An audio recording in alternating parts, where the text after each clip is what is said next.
لمن يشاء إناثا ويهب لمن يشاء الذكور أو يزوجهم ذكرانا وإناثا ويجعل من يشاء عقيما۔ وہ جسے چاہتا ہے بیٹیاں عطا کرتا ہے، جسے چاہتا ہے بیٹے عطا کرتا ہے، جس پہ کرم کر دے دونوں نعمتیں عطا کرتا ہے۔ بیٹیاں بھی اللہ کی نعمتیں، بیٹیاں بھی ان کا خیال کیا کرو، انہیں نحوست نہ سمجھا کرو۔ یہ اتنی بڑی نعمت ہے کہ اللہ نے اپنے محبوب کو چار عطا کی، چار۔ بیٹی کا دل نہ دکھایا کرو، کبھی اس پر یہ ظاہر نہ ہونے دیا کرو کہ تو بھائیوں سے کم تر ہے، یہ ظلم نہ کیا کرو۔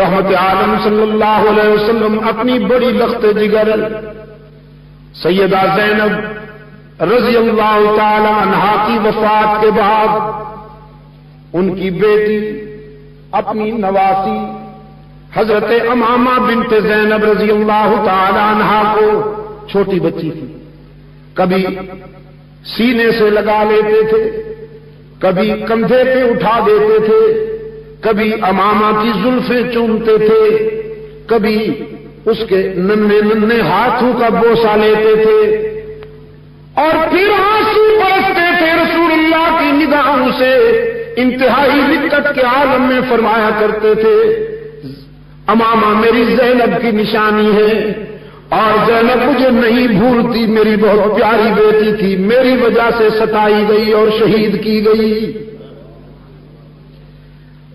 حضرت فاطمہ رضی اللہ تعالی عنہا سے متعلق فرمایا کرتے تھے الفاطمہ تو بضعۃ منی، فاطمہ تو میرے جگر کا ٹکڑا ہے۔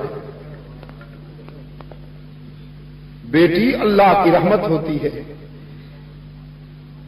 رحمت عالم صلی اللہ علیہ وسلم نے فرمایا اگر کوئی چاہے تو بیٹی کے ذریعے جنت حاصل کر سکتا ہے۔ اللہ نے جسے دو بیٹیاں دی ہوں، سب سے پہلا حق ہے بیٹی کا کہ اس کا نام اچھا رکھے،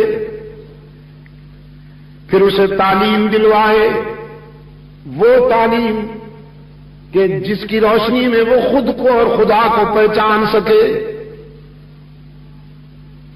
تعلیم دلوانے کے بعد جب وہ حد بلوغ میں قدم رکھے تو اسے اپنی دانست میں اچھا جیون ساتھی ڈھونڈ کر اپنے گھر میں آباد کر دے۔ رحمت عالم صلی اللہ علیہ وسلم نے فرمایا جس نے اپنی بیٹی دو بیٹیوں کے ساتھ یہ حسن سلوک کیا ہو، قیامت میں وہ میرے اتنا قریب ہوگا جتنی یہ دو انگلیاں ایک دوسرے کے قریب ہیں۔ کہا یوں اشارہ کیا، کہا کہیں یوم القیامہ میرے اتنا قریب ہوگا۔ بیٹیوں کے لیے دعا کیا کیجیے، ان کو شفقت کی نظر سے دیکھا کیجیے، اور ان کی زندگی کے فیصلے بھی جبر کے ساتھ نہ کیا کیجیے، افہام و تفہیم کے ساتھ کیا کیجیے۔ بعض والدین اپنی ناک اونچی رکھنے کے لیے، اپنے خاندانی وقار کے لیے بچیوں کے فیصلے، ان کی زندگی کے فیصلے ان کی مرضی کے معلوم کیے بغیر کر دیتے ہیں۔ یہ سراسر غیر اسلامی نہیں، غیر انسانی حرکت ہے۔ جس نے زندگی گزارنی ہے اس سے تو معلوم کرو۔ نکاح میں روح ہے یہ بات کہ لڑکے کی مرضی بھی معلوم کی جائے اور لڑکی کی مرضی بھی معلوم کی جائے، لیکن عموماً لڑکے کی مرضی تو واضح ہو جاتی ہے، کیونکہ اگر اس کی مرضی نہ ہو تو وہ باپ کو بڑا نقد جواب دیتا ہے، لیکن اس بے زبان کو نہیں پوچھا جاتا۔ جو خاموش ہو کر زندگی بھر کے لیے دفن تو ہو جاتی ہے لیکن والدین کے سامنے لب نہیں ہلاتی. اس سے ضرور معلوم کیا کرو ورنہ تمہاری عاقبت خطرے میں ہوگی. اگر بچی کی مرضی کے بغیر کوئی فیصلہ اس پر مسلط کیا گیا اور زندگی کے سفر میں اسے دکھ پہنچے اور اس کی آہ نکل گئی تیری ساری عبادت رائگاں ہو جائے گی. بیٹیاں اللہ کی بہت بڑی رحمت ہیں لیکن آزمائش بھی ہے. قرآن کریم نے فرمایا یہب لمن یشاء اناثا ویہب لمن یشاء الذکور